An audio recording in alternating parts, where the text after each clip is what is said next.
Čaute, my vás vítame v našom druhom dieli YTB IT a je tu stále so mnou môj hosť Ondrej Macko. Servus, ahoj. A doplníme si pár vecí, ktoré sa udiali ešte v Las Vegas a ktoré sme ešte nestihli do toho prvého dielu.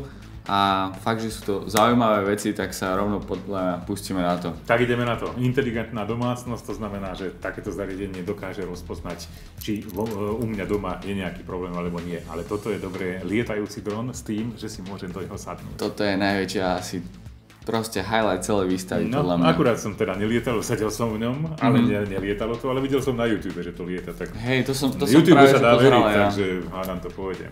No potom tu máme napríklad také, že keď nevieš spať, tak si dáš takúto čelenku na seba a pustíš si nejakú pesničku alebo nejakú melodickú hudbu a údajne zaspíš. To je super vec, pretože ja som veľakrát zaspím so sluchátkami a potom ma tlačia v ušiach a ja zaspím v daždi na strome. Hej. Ale musím vedieť, teda musím mať čas na spanie. No, ja rád počúvam také, vieš, púšťal som si delfínov, vieš, také piskot a potom si ešte púšťam dážď. No, to je super. No tak pokračujeme ďalej. Takže máme tu nejaký inteligentný teplomer. No a ešte by som ti chcel ukázať, máme aj inteligentnú podprsenku. To by sa ti určite páčilo. Čo sa týka recenzovania, hneď sa k tomu dostaneme. To by možno bola zaujímavá recenzia. Samotná tá modelka vyzerala dosť dobre pri tom, ako sme to pozreli. A chcem povedať, kľúčové.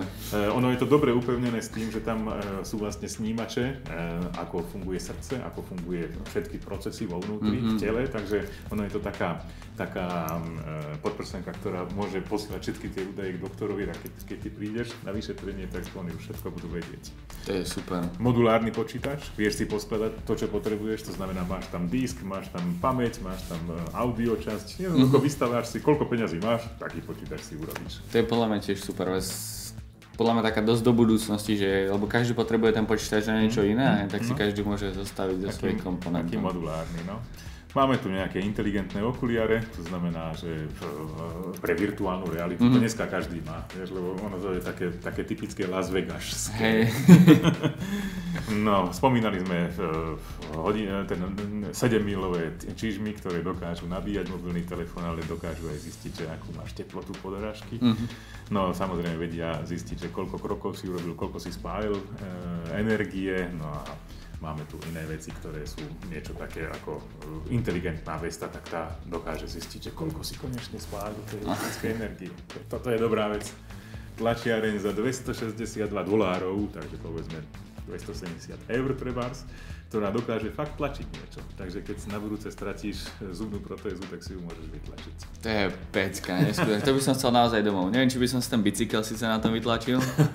No, ja si myslím, že ak sa to rozbehne, tak sem určite donesieme nejakú 3D tlačiareň a uvidíte, ako to vyzerá, keď sa naozaj tlačí. Ja som na tom ešte v živote nerobil, takže by som si to určite rád vyskúšal. No, pozrieme sa. Tohto robota som si chcel kúpiť.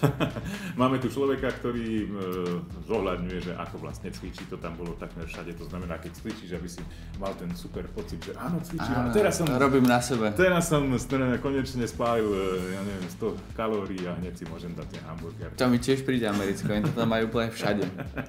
Chladnička? No nie je to celkom chladnička, ono je to pračka, ktorá dokáže parou vyčistiť taký zákotrebárs a vyžehliť nohavice tak, že bude mať aj puky. Na teba by to asi celkom nefungovalo, máš také iné nohavice. Ale sú ľudia, ktorí nosia puky, takže pre nich je super a nemusia žehliť. Takže... To je super vec.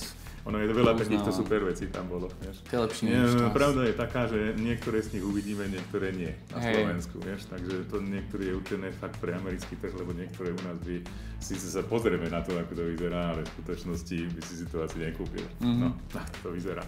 Máme počítač s projektorom, 100-palcový obraz, to je fakt veľa, takže nemusíš kupovať nejaký veľký televízor a zahráš sa, budeš tam ako keby si bol v nejakej automobilovej hre. To je super. No, tiež dobrá vec. No a ten počítač ešte má aj navyše dobrý výkon.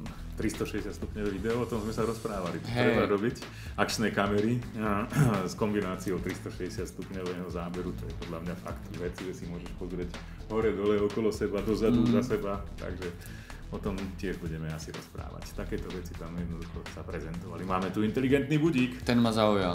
Ten dokáže ťa zaujať alebo zobudiť o 15 minút skôr, keď zistí, že vonku je námraza alebo je zápcha, tak vie, že lepšie bude ťa zobudiť skorej, aby si stihol teda do roboty prísť. Raz budeš chodiť do roboty, takže budeš to potrebovať. Ja by som sa takú celú domácnosť, že mi same navári kávu, všetko, automatickú domácnosť. No, takéto veci sme proste videli, takú, dá sa povedať, že on sa to dneska tak nazýva, že smart domácnosť, inteligentná domácnosť. Keď si stratíš svoje kľúče alebo svoj mobilný telefón, tak to vieš pomocou počítača zistiť, že kde si to nechal, v ktorej časti. To by sa mi tiež hodilo. A kde by sa to hodilo, manželka vždycky hovorí, že ty si nevieš dať pozor na svoje veci a aby sa to potom zhrňala. No a takto nejak to vyzeralo. Tu máme predstaviteľa tej firmy, tak ono to má aj svoj rozmer, je to taká biznisová vec, dá sa povedať, táto výstava a 150 000 ľudí prinesie celkom zaujímavý obrat aj na vstupnom. Tak to určite. Vstupné bolo drahé? No, keď sa prihlásiš dostatočne skoro, tak neplatíš nič, to znamená, keď sa teraz v septembri prihlásiš, tak ideš tam zadarmo a potom to vstúpa až na $1000 na vstupné, keď si to zaplatíš hneď. Tak toto nejako vyzerá. No ale mali sme tu aj také veci, môžeme ešte ďalej pokračovať, napríklad zaklopeš na chladničku, tá sa rozsvieti, aby si nemusel otvárať a míňať elektrickú energiu, tak sa pozrieš na nej dovnútra, ale máme aj takú chladničku, ktorá zistí, že vo vnútri to mlieko je už preexpirované a objedná si ho. Čože? Zaplatí cez zadanú kartu. No a ty musíš potom len zariadiť to, že tú potravinu, ktorú ti donesú, tak potom dáš do chladničky, aby si to mal k sebe. No tu máme napríklad klavír, môžeš na ňom hrať, hoci nevieš hrať na klavíri a celkom to fungovalo. Alebo máme volant, ktorý dokáže rozpoznať, že či nie si náhodou unavený a keď si, tak ti nedovolí šoférovať. Jak, akože ma nepustí? Nepustí ťa, nenaštartuje auto. Tak to je podľa mňa blbosť.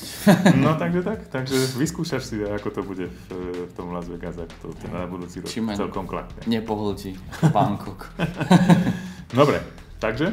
To by bolo asi všetko. Ja ďakujem za tieto podanie tvojich zážitkov a dúfam, že sa tam teda tento rok 2016 má byť ďalší, nie? No 2007 a vždycky je to tak, že na začiatku januára, to znamená, že 2. januára o 5:30 ráno odlietame do Londýna. OK, tak 2017 tam už hádam budem a natočím vám ja priamo stadiaľ niečo. Majte sa pekne.